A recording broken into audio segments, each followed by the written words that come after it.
آپ اگر دیکھیں کہ عشرہ مبشرہ میں بھی کتنے بزنس مین تھے. یہ بہت زبردست میسج ہے ان بزنس مینز کے لیے, ان تاجران کے لیے, ان اہل ثروت لوگوں کے لیے. بعض اوقات لوگ یہ سمجھتے ہیں کہ جناب یہ مولوی حضرات جو ہے نا یہ کاروباری لوگوں کو ڈیگریڈ کرتے ہیں, یہ مال کمانے کو ڈسکریج کرتے ہیں. ایسا نہیں ہے. شریعت اگر اچھے انداز سے مال کمایا جائے, تجارت کی جائے, بلکہ تاجروں کے تو فضائل بیان ہوئے احادیث میں. آپ سچا تاجر, ایماندار تاجر انبیاء اور صدیقین کے ساتھ اس کا حشر ہوگا, تو یہ وہ فضائل ہیں.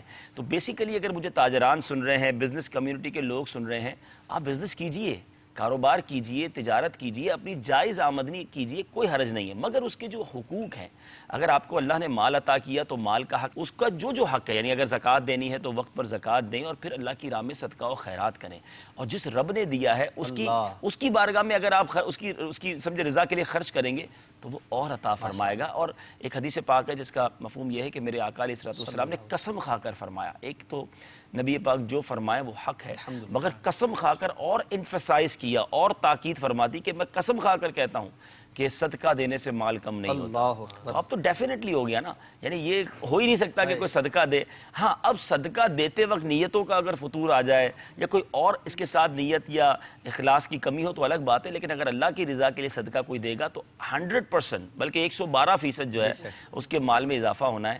تو مدنی چینل کے ناظرین سے ایک بات تو یہ میں کلیریفائی کرنا چاہ رہا تھا کہ صحابہ اکرام علیہم رضوان مالدار ہو کر بھی, بڑے تاجر ہو کر بھی کس قدر صدقہ و خیرات کرتے.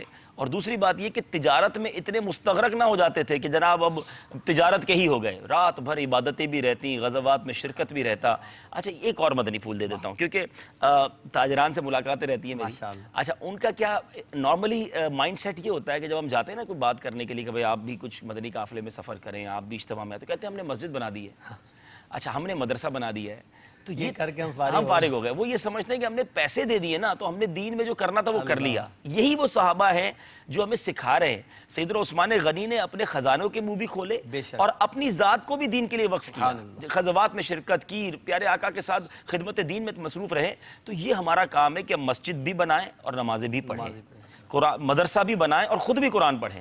ہیں دین متین کے لیے اگر مدنی قافلے جا رہے ہیں ان کو سپورٹ کر رہے ہیں تو خود بھی مدنی قافلوں میں سفر کریں, تو یہ نور علی نور ہو جائے گا.